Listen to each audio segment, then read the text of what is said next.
जय भीम। अपनी बात को शुरू करते हुए बहुजन समाज में सभी जाति धर्मों में जन्मे सभी संतों, गुरुओं और महान पुरुषों को नमन करता हूं।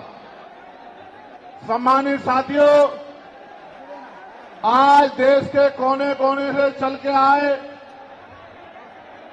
बहुजन समाज के बहादुर योद्धाओं, इस मंच पर उपस्थित आजाद समाज पार्टी भीम आर्मी के सभी सम्मानित नेताओं,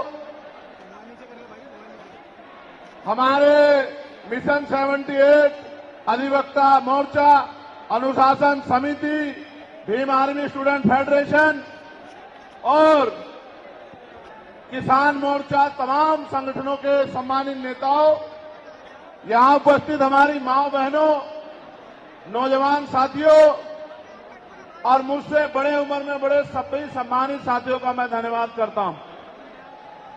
आप जानते हो कि मैं आपसे हूं। आप जानते हो कि मैं जो कुछ भी हूं आपसे हूं। मैं कभी आपसे बड़ा नहीं हो सकता। आप मेरे लिए हमेशा वीआईपी हैं। जितना सम्मान मैं उस मंच पे बैठे लोगों का करता हूं, उससे ज्यादा सम्मान मैं आपका करता हूं। लेकिन मैं आपसे भी उम्मीद करता हूं, मैं आपसे भी ये उम्मीद करता हूं कि जैसे मंच पे बैठे हैं जिम्मेदारी से, सम्मान के साथ, ऐसे ही आप लोग भी जिम्मेदारी से बैठे, तभी आपकी इज्जत बढ़ेगी। अगर आप इज्जत नहीं बढ़ाना चाहते तो मैं क्या कर सकता हूं बताओ। मेरा तो प्रयास है कि आप इज्जत के साथ आगे बढ़ना सीख जाओ। जब तक आप इज्जत के साथ आगे बढ़ना नहीं सीखोगे, इस देश में आपकी बात मजबूत नहीं होगी। भेड़ बकरियां कभी राज नहीं करती, इतिहास गवाह है। राज योद्धा करते हैं। राजा का आचरण भी राजाओं जैसा होना चाहिए। राजा गुलाटी मारते नहीं घूमते हैं। राजा राजा होते हैं। राजाओं का आचरण जब तक आप में नहीं आएगा, तब तक आप राजा बनने की तरफ नहीं आगे बढ़ोगे। अगर बंदर को राजगद्दी सौंप दी जाए, क्या राज कर सकता है? नहीं कर सकता। राज करने के लिए राज जैसी सोच भी जो है अपने अंदर पैदा करनी पड़ेगी। सम्मानित साथियों, आज का जो आंदोलन था, आप और मैं जानते हैं कि वो हमने रामलीला मैदान में रखा था। कौन से मैदान में? जोर से बताओ। लेकिन रामलीला मैदान के पास हमारे मुस्लिम भाइयों का एक कार्यक्रम होता है जिसको हम लोग चेल्लुम के नाम से जानते हैं। 35-40 हजार की संख्या में वो लोग रोड से निकलते हैं और अपनी जो भी इबादत है उसको पूरा करते हैं। पुलिस प्रशासन का ये मानना था कि भाई पहले से ही वहां व्यवस्था अव्यवस्थित रहेगी, क्योंकि एक बहुत बड़ा आबादी, एक बहुत बड़ी जनसंख्या निकलेगी। अगर आपके लोग भी आ जाएंगे तो नुकसान हो सकता है, कोई टकराव हो सकता है, कहीं कोई आपराधिक तत्व का आदमी झगड़ा करा सकता है। तो आप अगर चाहें तो हम आपको परमिशन दे देंगे, लेकिन अगर आप खुद से मन में रखें और समझदारी दिखाएं तो ये समझौते, ये सम्मान का काम नहीं होगा। मैंने उनकी बात को सुना और मुझे महसूस हुआ कि हम प्रथम और अंत्य भारतीय हैं। हमारी भी भारत के प्रति उतनी जिम्मेदारी है जितनी कि दूसरे व्यक्ति की है। हम भी अपने देश को आगे बढ़ाना चाहते हैं। देश में भी जो हाशिए पे लोग हैं उनको आगे बढ़ाना चाहते हैं। तो हमें किसी भी तरह के अव्यवस्था में ना जाके अपने प्रोग्राम को कहीं और करना चाहिए। मैं जानता हूं कि जितने लोग अंदर हैं उससे 10 गुना लोग बाहर हैं, ग्राउंड में हैं, दिल्ली की सड़कों पे हैं, मैं जानता हूं। लेकिन आप महसूस करो, लाखों लोगों के पहुंचने के बाद भी एक मुझे देख के तो ये लोग उठ जाते हैं, वरना ऐसा नहीं है। अगर एक चींटी के बच्चे को भी कोई बे कह रहा है, ये देखो आप हमारी ताकत। ये है भीम आर्मी आजाद समाज पार्टी का बल। लेकिन मुझे आपसे बहुत सारी बातें करनी है। मैं अभी दूसरे देश में होके आया। मैं जब दूसरे देश में गया, मुझे उम्मीद नहीं थी कि इतना प्यार और सम्मान मिलेगा। आप ये देखो, मैं ऑस्ट्रिया गया तो लगभग 10 देश के लोग आए मिलने के लिए। जब मैं इटली गया तो कम से कम 40 देशों के लोग मिलने के लिए आए। हर आदमी ये कहता था कि भैया मैं अपने राष्ट्र की तरफ से, अपने देश की तरफ से, वहां रहने वाले बहुजन समाज के लोगों की तरफ से पैगाम लेके आया हूं कि भाई चंद्रशेखर आजाद हमारे स्टेट में भी आए, हमारी कंट्री में भी पहुंचे और आके अपनी बात को रखें। मैंने उनको कहा कि मैं आपके बीच भविष्य में आऊंगा, लेकिन अभी 11 तारीख को हमारी रैली है, लाखों लाखों की संख्या में हमारे लोग वहां पहुंचेंगे, तो मुझे पहले उनके बीच पहुंचना है, उसके बाद मैं समय निकाल के आऊंगा। उन्होंने मेरी बात को माना और 3 दिन का कार्यक्रम करके मैं फिर आपके बीच आ गया। जब यहां पहुंचा तो पता लगा परमिशन और इस तरह की व्यवस्थाएं खराब हो रही हैं। फिर मैं धन्यवाद दूंगा हमारी दिल्ली की टीम का, भाई हिमांशु जी का, भाई महेश जी का, उनके सभी साथियों का, जैन साहब का, कसाना जी का, जिन्होंने, समीर भाई का, जिन्होंने दिन रात एक कर दिया और इस परमिशन को करा के, सीपी सिंह जी का कितना बढ़िया प्रोग्राम आप सब लोगों के लिए आयोजित किया। एक बार दोनों हाथ से तालियां बजा के दिल्ली की टीम का स्वागत करें।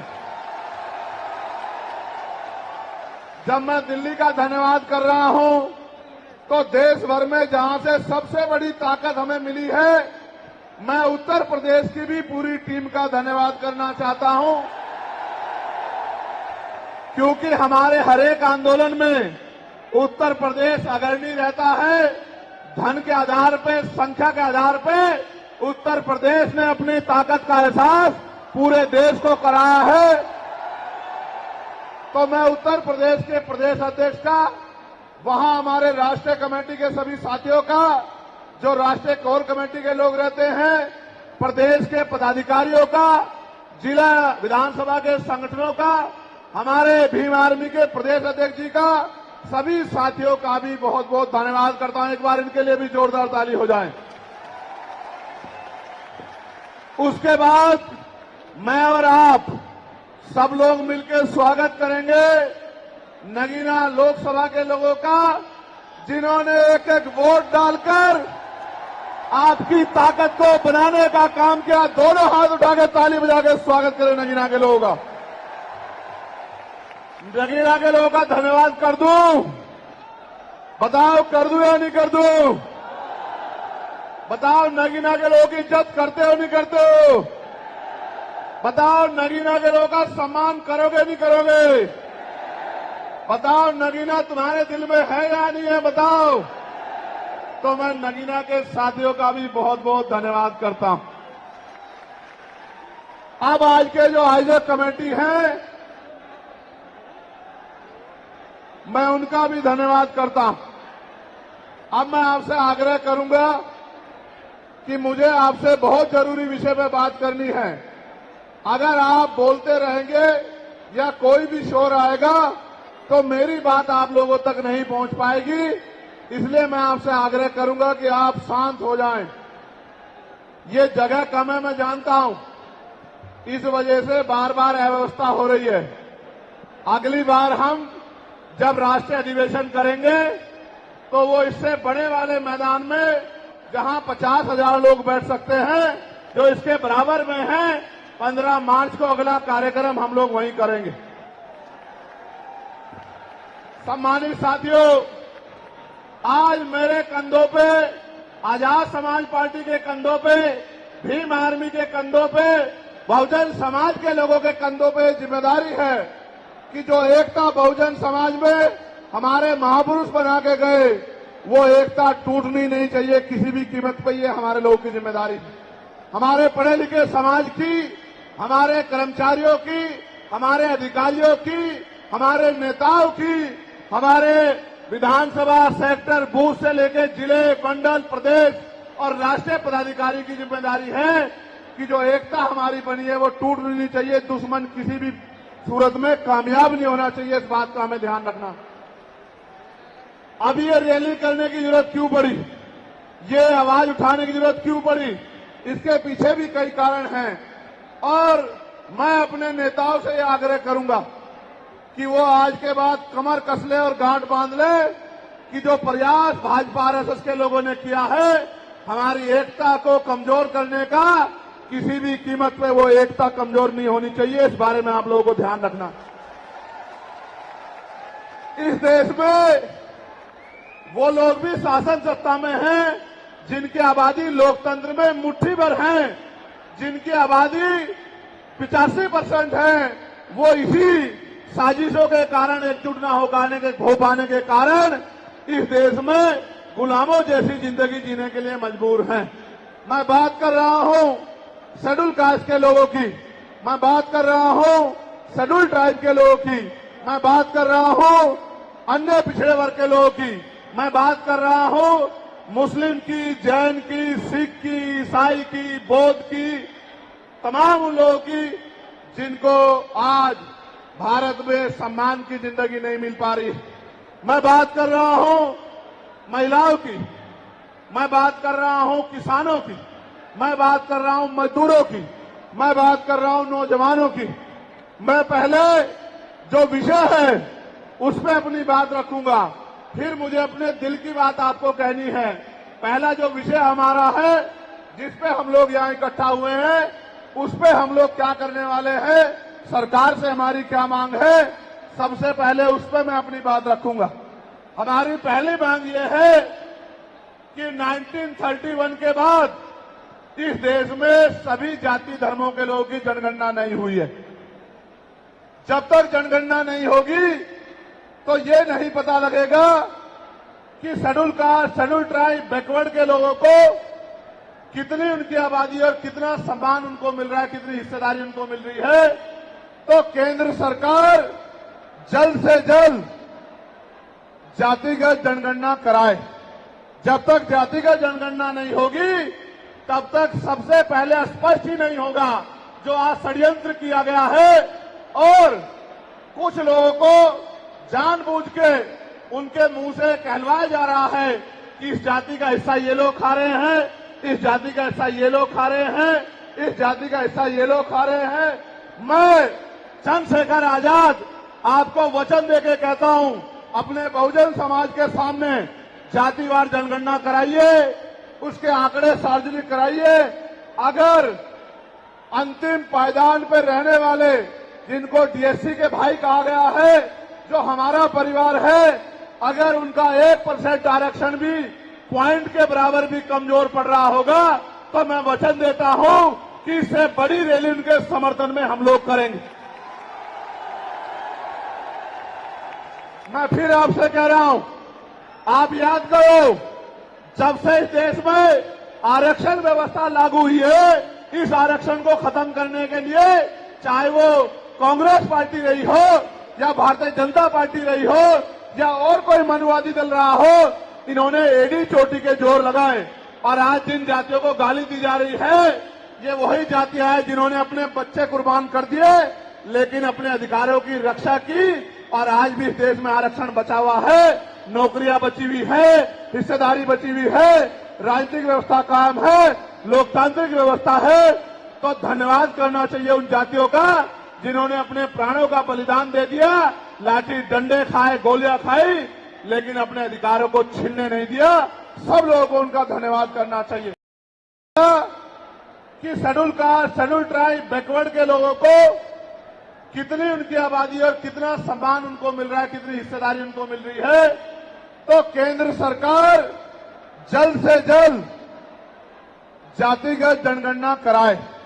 जब तक जातिगत जनगणना नहीं होगी तब तक सबसे पहले स्पष्ट ही नहीं होगा जो आज षड्यंत्र किया गया है और कुछ लोगों को जानबूझ के उनके मुंह से कहलवाया जा रहा है कि इस जाति का हिस्सा ये लोग खा रहे हैं, इस जाति का हिस्सा ये लोग खा रहे हैं, इस जाति का हिस्सा ये लोग खा रहे हैं। मैं चंद्रशेखर आजाद आपको वचन देके कहता हूं, अपने बहुजन समाज के सामने जातिवार जनगणना कराइए, उसके आंकड़े सार्वजनिक कराइए।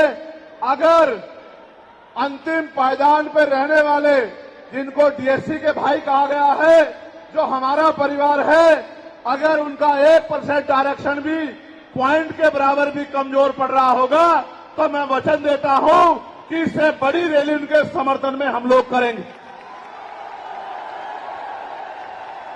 मैं फिर आपसे कह रहा हूं, आप याद करो, जब से इस देश में आरक्षण व्यवस्था लागू हुई है, इस आरक्षण को खत्म करने के लिए चाहे वो कांग्रेस पार्टी रही हो या भारतीय जनता पार्टी रही हो या और कोई मनुवादी दल रहा हो, इन्होंने एडी चोटी के जोर लगाए। और आज जिन जातियों को गाली दी जा रही है, ये वही जातियां हैं जिन्होंने अपने बच्चे कुर्बान कर दिए, लेकिन अपने अधिकारों की रक्षा की।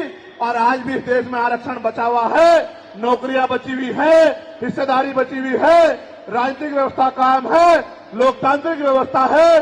तो धन्यवाद करना चाहिए उन जातियों का जिन्होंने अपने प्राणों का बलिदान दे दिया, लाठी डंडे खाए, गोलियां खाई, लेकिन अपने अधिकारों को छीनने नहीं दिया। सब लोगों को उनका धन्यवाद करना चाहिए। लेकिन दुश्मन का ये षड्यंत्र है और दुश्मन बड़ा समझदार है। दुश्मन जानता है कि 2 अप्रैल 2018 के बाद में ये दलित समाज एकजुट हो गया था। जब दलित समाज एकजुट हुआ तो वो ये सोचने लगे कि इनकी एकता को कैसे तोड़ा जाए। आप और मैं जानते हैं, जब हम मुट्ठी बनकर रहेंगे तो कोई हमारे अधिकारों को नहीं छीन सकता। लेकिन जब जब हम बट जाएंगे, एक उदाहरण के तौर पे बताता हूं, अगर आप झाड़ू की सिक्कों को इकट्ठा कर दोगे, वो सिक्के जो हैं एकजुट हो जाएंगे, उनको बांध दिया जाएगा तो वो सारा कचरा साफ कर देंगे। लेकिन अगर वो जो सिक्के होते हैं, अगर आपने उनको अलग अलग कर दिया तो वो कचरा साफ नहीं कर पाएंगे, वो खुद कचरा बन जाएंगे, उनकी कोई हैसियत नहीं बनेगी। इसलिए हमारे महापुरुषों ने बहुजन समाज में भाईचारे की बात की। और आप महसूस करो, बाबा साहब अम्बेडकर ने क्या नारा दिया? शिक्षित बनो, संगठित रहो और संघर्ष करो।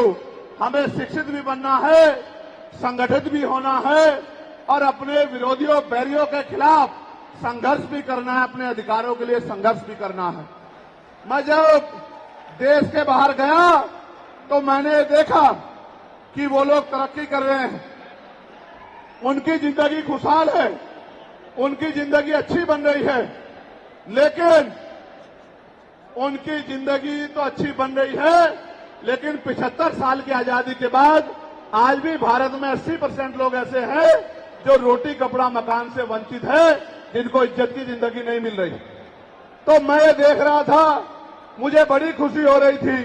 लेकिन जब मैं भारत की तरफ देखता हूं तो बड़ी निराशा हाथ लगती है। फिर ये महसूस करता हूं कि आज जो कुछ हमारे पास है वो हमारे महान पुरुषों की संघर्ष की वजह से है। अगर हमारे महान पुरुष संघर्ष नहीं करते तो जो आज हमें मिला है ये भी हमें किसी कीमत पे नहीं मिलता। आप जानते हैं, हमेशा आरक्षण के खिलाफ चाहे सुप्रीम कोर्ट हो या मनुवादी दल हो, सब लोगों ने आरक्षण को समाप्त करवाने के लिए एडी चोटी के जोर लगा दिए। और इसका सबसे बड़ा हमला इस पे कब हुआ? जब 10% ईडब्ल्यूएस लागू हुआ। मुझे माफी चाहते हुए कहना है कि हमारे दलों ने भी हाथ उठा के, जो हमारे पूर्व के दल थे, उनका समर्थन किया, जबकि वो आरक्षण पे सबसे बड़ा हमला था। अगर उसी दिन हम लोगों ने सड़कों पर निकल के अपनी आवाज को उठाया होता तो किसी की मां ने दूध नहीं पिलाया होता कि वो दोबारा आरक्षण पे हमला करने के बारे में सोच लेता। ये भाजपा के लोग जो सत्ता में बैठे हैं, इन्होंने वोट तो आपसे हमसे ली धर्म के नाम पे, भाईचारे के नाम पे, लेकिन सत्ता में आके ये लोग अपने लोगों का काम करने लगे, अपने महापुरुषों की विचारधारा को आगे बढ़ाने लगे और हम लोग रोटी रोटी के लिए मोहताज लोग, जुल्म जाति के शिकार लोग परेशानी की जिंदगी जीने लगे।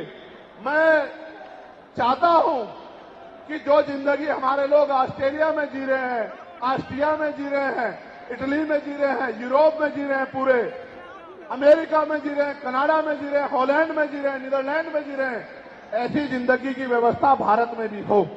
लेकिन ये तभी संभव है जब राजनीतिक शक्ति हमारे पास हो। अगर राजनीतिक शक्ति भाजपा और कांग्रेस के पास रहेगी तो हम लोग इज्जत की जिंदगी इस देश में नहीं जी सकते। इस बात को आप लोग मेरी ध्यान रखना। ये मैं नहीं कह रहा हूं, ये बाबा साहब अंबेडकर ने कहा, political power is the master की। राजनीतिक सत्ता वो चाबी है जो आपकी सारी परेशानियों का हल कर देगी। और राजनीतिक सत्ता जिनके पास है उनके लोग हजारों हजारों करोड़ रुपए लेके भाग जाते। उनके लोग उनके पूंजीपतियों के लाखों लाखों करोड़ रुपए माफ करते जाते। लेकिन अगर आपका 10,000 रुपए का बिल भी बाकी हो तो 10,000 रुपए का बिल भी अगर आप नहीं दोगे तो मुकदमा लिख के आपको जेल भेजने का काम सरकार कर देगी और आपके घर की कुर्की भी करा देगी। आप किसानों का, मजदूरों का हाल देख लो, आप नौजवानों का हाल देख लो इस देश में क्या है। तो हमारी सबसे बड़ी मांग ये है, आप समर्थन करके बताना कि आप इस पर सहमत हो या नहीं हो। बताओ, जातिवार जनगणना होनी चाहिए नहीं होनी चाहिए? एक सुर में बताओ, होनी चाहिए नहीं होनी चाहिए? साथ साथ इस देश में जातिवार जनगणना के साथ साथ जितने भी सरकारी संस्थान हैं, चाहे वो जुडिशरी हो जहां से हमारे खिलाफ लगातार फैसले आते हैं, चाहे वो आर्मी हो, चाहे वो और कोई सरकारी संस्था हो, सब लोग सब जगह पे आरक्षण व्यवस्था लागू होनी चाहिए। बताओ, होनी चाहिए नहीं होनी चाहिए? दोनों हाथ उठा के बताओ, होनी चाहिए नहीं होनी चाहिए? बहुत अच्छी बात। साथ साथ हमारी ये भी मांग है जो मैंने पार्लियामेंट में भी उठाई कि निजी क्षेत्रों में आप इस बात को समझो गौर करके, इस देश में 2% सरकारी नौकरियां, कितने परसेंट? जोर से बताओ। 98% प्राइवेट सेक्टर है। कुछ ऑर्गेनाइज है, कुछ अनऑर्गेनाइज है। आप ये देखो, 2% में तो बंटवारा है, लेकिन 98% पे पुरानी सत्ता वाले लोग और आज की सत्ता वाले लोग सांप की तरह कुंडली मार के बैठे हैं। ना वहां SC/ST के लोगों का कोई प्रतिनिधित्व है, ना OBC के लोगों का है, ना ही मुस्लिम लोगों का है। तो हमारी मांग ये भी है कि अब समय आ गया है कि निजी क्षेत्रों में भी आरक्षण की व्यवस्था होनी चाहिए। होनी चाहिए नहीं होनी चाहिए? बताओ, दोनों हाथ उठा के बताओ, जोर से बताओ, होनी चाहिए नहीं होनी चाहिए? Very good, very good. साथ साथ हमारी ये मांग है कि प्रमोशन में रिजर्वेशन भी इस देश में लागू होना चाहिए। शेड्यूल कास्ट, शेड्यूल ट्राइब और बैकवर्ड के लोगों के लिए प्रमोशन में रिजर्वेशन भी सरकारी संस्थानों में लागू होना चाहिए। लागू होना चाहिए, लागू होना चाहिए? बताओ, जोर से बताओ। हमारी ये भी मांग है कि मंडल कमीशन की बाकी सिफारिशें भी लागू होनी चाहिए, क्योंकि जब तक मंडल कमीशन की बाकी सिफारिशें लागू नहीं होगी तब तक पिछड़े वर्ग के लोगों को बराबर की हिस्सेदारी और सम्मान नहीं मिलेगा। हमारी ये भी मांग है, सरकार कह रही है कि क्रीमी लेयर लागू करना चाहिए और जज साहब भी कह रहे हैं क्रीमी लेयर लागू करना चाहिए।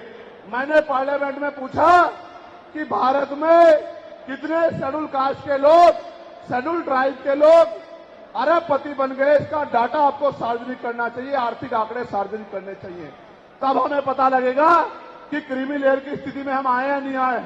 आपको शायद जानकारी नहीं है, मैं आपको बताता हूं, आज भी बहुत सारे पदों को NFS करके, नोट फाउंड सुटेबल करके हमारे योग्य लोगों को नौकरी से निकालने का काम ये सरकारें करती है, क्योंकि कलम की ताकत उनके हाथ में होती है। जिनकी राज सत्ता पे कब्जा होता है, हमारे लोगों का राज सत्ता पे कब्जा नहीं है, इसलिए सारी योजनाएं हमारे खिलाफ बनती हैं।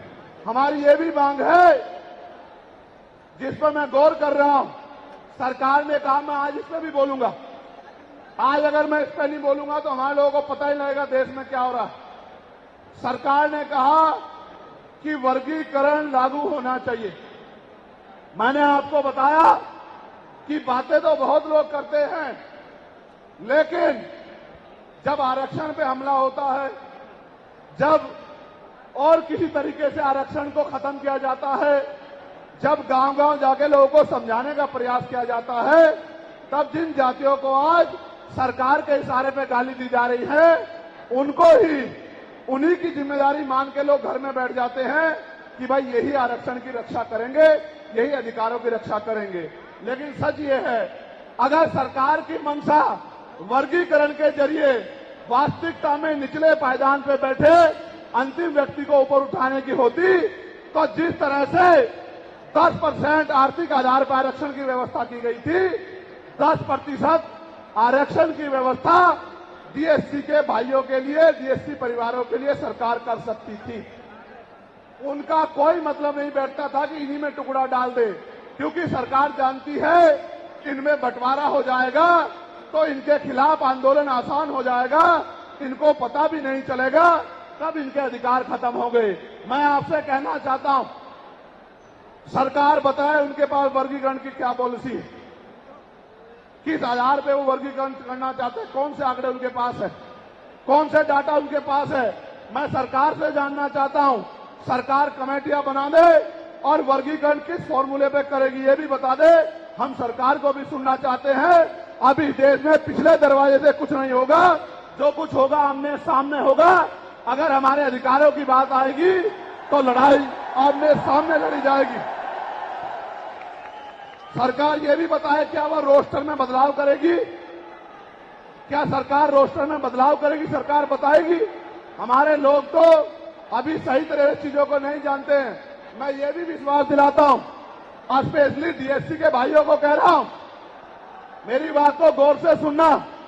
स्पेशली डीएससी के भाइयों को कह रहा हूं, उन जातियों को जो लोग आंदोलन कर रहे हैं, आपको एहसास नहीं है, जब देने की बारी आएगी हम बताएंगे अपने भाइयों को किस तरह से आगे बढ़ाया जाता है, किस तरह से उनकी हिस्सेदारी दी जाती है। अभी तो हम पे देने कुछ है ही नहीं। मैं आपको विश्वास दिला कहता हूं, डीएससी के जो हमारे भाई हैं, वाल्मीकि समाज के भाई हों, धानुक समाज के भाई हों और बागड़ी समाज के भाई हों और किसी सैसी समाज के भाई हों, मैं चंद्रशेखर आजाद वचन देके कहता हूं बहुजन समाज के सामने, ये हमारी आपसी बातचीत है। आप दुश्मन के इशारों पे काम मत करो, हम लोग बैठ के अपनी लड़ाई को निपटा लेंगे। हम लोग अपने आप बैठ के चर्चा करके आपके साथ बैठ के, अगर कहीं हमें कुछ डर भी है, आप चीजों को नहीं समझ पा रहे हो या हम लोग समझा नहीं पा रहे, अगर आपको अधिकार मिलता है तो बताओ, हमारे किसी व्यक्ति को तकलीफ है क्या? बताओ, अगर हमारे डीएससी के भाइयों को अधिकार मिलता, बताओ, हाथ उठा के बताओ, तकलीफ है क्या हमें किसी को? ये इतना बड़ा जन समूह गवाही दे रहा है, अगर डीएससी के भाइयों को कुछ मिलता है तो हमें तकलीफ नहीं है। लेकिन हम इस सरकार की मंशा को जानते हैं, हम इस सरकार को जानते हैं, इनके चरित्र को जानते हैं। ये देना कुछ नहीं चाहती, ये तो इसको अटका के रखना चाहती हैं। आप ये देख लेना, इन्हीं के कुछ लोग पहले सुप्रीम कोर्ट चले जाएंगे। जैसे उदाहरण के तौर पे गौर करो, 69,000 शिक्षक भर्ती में सरकार ने 20,000 पदों पे घोटाला किया। हम लोगों ने आंदोलन किया तो सरकार ने 6,800 नियुक्ति की लिस्ट जारी की। फिर अपने लोगों को हाईकोर्ट भेज के उस पर रोक लगवा दी। फिर हाईकोर्ट पे फिर हमारे लोग लड़े तो उन्होंने कहा दोबारा लिस्ट जारी करो, इनको अधिकार मिलना चाहिए। तो वोट लेने के लिए हमारे लोगों के सामने कहा कि भाई मिलना चाहिए, हम समर्थन करते हैं, लेकिन अपने लोगों को सुप्रीम कोर्ट भेज दिया और सुप्रीम कोर्ट में इनके बैठे जजों ने फिर से उस पर रोक लगा दी। इसलिए हमें इनकी नीयत पे शक होता है। मुझे डर ये भी है, अगर ये अधिकार स्टेट गवर्नमेंट को दे दिए गए तो ये कॉन्स्टिट्यूशन का तो बहुत बड़ा वॉयलेशन होगा ही, 340 का, 341 का, लेकिन AB का।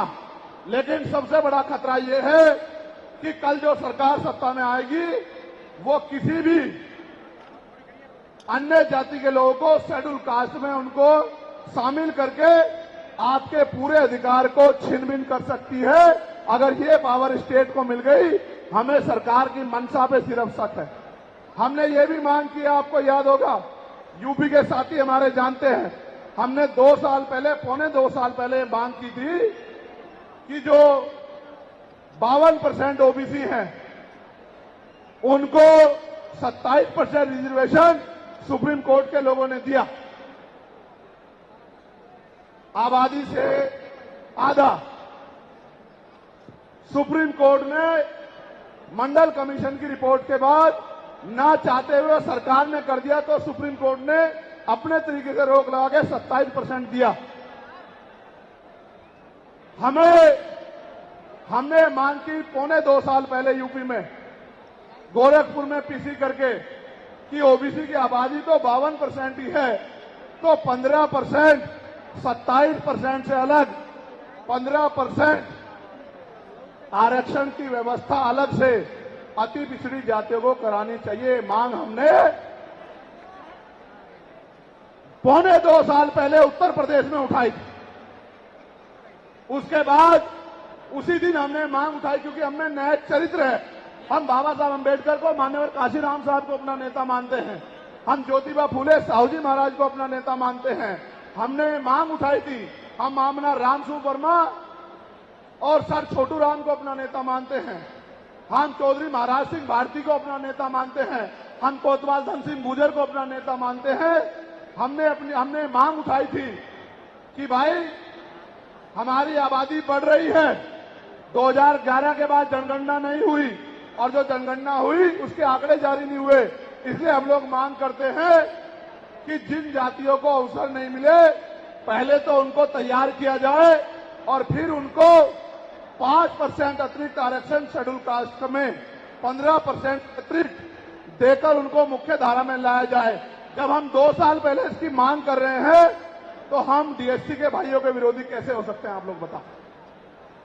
तब तो वो आंदोलन भी नहीं चला रहे थे, हम तो आंदोलन चला के मांग कर रहे थे कि मिलना चाहिए, मिलना चाहिए। लेकिन मैं आज भी कहता हूं, हमारी ये मांग है कि अब समय आ गया देश में कि आरक्षण की सीमा बढ़ाई जानी चाहिए, आरक्षण की कैप खत्म की जानी चाहिए और 100% रिजर्वेशन इस देश में लागू होना चाहिए। जिसकी जितनी संख्या भारी उसकी उतनी हिस्सेदारी का लाभ उनको मिलना चाहिए।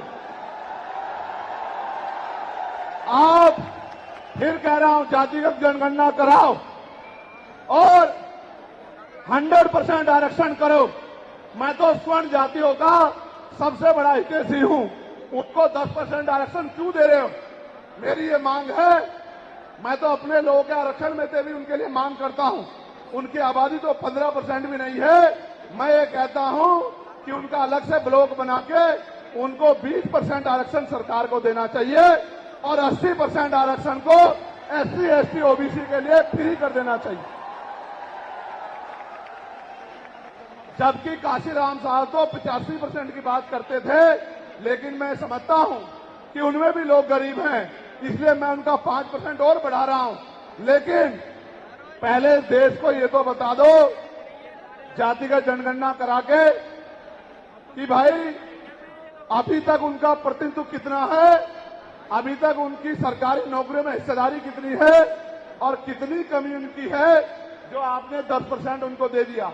आज हम लोग एक और मांग भी उठाते हैं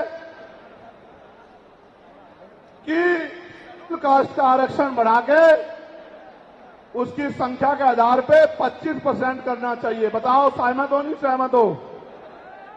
जोर से हाथ उठा के, दोनों हाथ उठा के बताओ सहमत हो नहीं सहमत हो? तो ये हमारी वो मांगे हैं जिनके लिए आज हम लोग यहां इकट्ठा हुए हैं। और हम इकट्ठा नहीं हुए आज तो मजबूरी या अपने देश से प्यार था कि हमने अपने आंदोलन को बदलाव कर लिया। अगली बार अधिवेशन तो होगा इंदौर में, लेकिन जब तो इस बार एक और बड़ा आंदोलन रामलीला मैदान में, और रामलीला मैदान से अपनी ही पार्लियामेंट का घेराव करके अपनी मांगों को उठाने के लिए हम लोग करेंगे। बताओ मदद करोगे नहीं करोगे?